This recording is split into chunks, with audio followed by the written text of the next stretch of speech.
పాకిస్తాన్ బుద్ధి మార్చుకోవడం లేదు, తీరు సరి చేసుకోవడం లేదు. అదే దుందుడుకుతనం, పిచ్చోడి చేతిలో రాయిలా ఆయుధాల ప్రయోగం. ఓవైపు యుద్ధ భయంతో వణికిపోతూనే భారత్ను రెచ్చగొట్టేలా ప్రవర్తిస్తోంది. ఎల్ఓసి వెంట కాల్పులతోనే కాదు, మిసైల్ టెస్టులు చేస్తూ కవ్విస్తోంది. పహల్గామ్ ఉద్రిక్తతల నేపథ్యంలోనే పాకిస్తాన్ క్షిపణి ప్రయోగం చేయడం పట్ల ఇండియన్ ఆఫీసర్స్ మండిపడుతున్నారు. ఇది తమను రెచ్చగొట్టే చర్య అంటూ ఆగ్రహం వ్యక్తం చేస్తున్నారు. పహల్గామ్ ఉగ్రదాడి అనంతరం భారత్ పాకిస్తాన్ మధ్య ఉద్రిక్తతలు పెరుగుతున్నాయి. ఈ క్రమంలో షాహీన్ గా పిలిచే మిసైల్ ను ప్రయోగించినట్లు పాకిస్తాన్ ప్రకటించడం భారత్ను కవ్వించేలా ఉంది.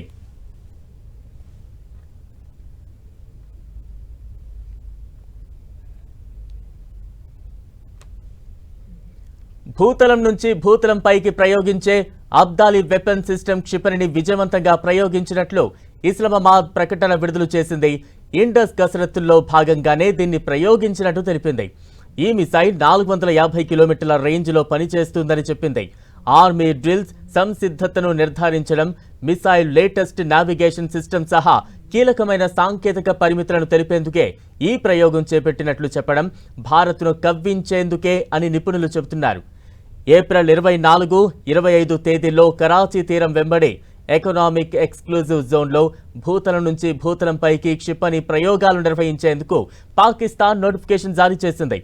ఏప్రిల్ 26, 27 మధ్య మరోసారి అలాంటి ప్రకటన చేసింది. ఇప్పుడు మళ్లీ ఏప్రిల్ 30, మే 2 మధ్య మరోసారి పరీక్షలు చేపట్టినట్లు ప్రకటించింది. పాక్ తరచూ ఇలాంటి ప్రకటనలు చేస్తూ భారత్ను రెచ్చగొట్టడానికి ప్రయత్నిస్తోందని భారత రక్షణ శాఖ అధికారులు మండిపడుతున్నారు. ఎలాంటి పరిస్థితులైనా ఎదుర్కొనేందుకు తాము సిద్ధంగా ఉన్నామని స్పష్టం చేశారు. పహల్గామ్ దాడి తర్వాత భారత ప్రభుత్వం పాక్తో సంబంధాలను తెంచుకోవడానికి అనేక కీలక నిర్ణయాలు తీసుకుంది.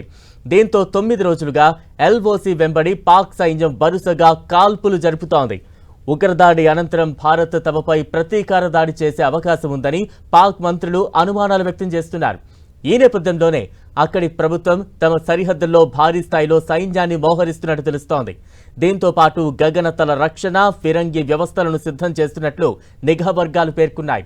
రాజస్థాన్లోని బాడ్మేర్లోని లాంగేవాలా సెక్టార్కు అటువైపు ఉన్న ప్రాంతంలో రాడార్, ఎయిర్ డిఫెన్స్ వ్యవస్థలను పాక్ అప్రమత్తం చేసినట్టు సమాచారం.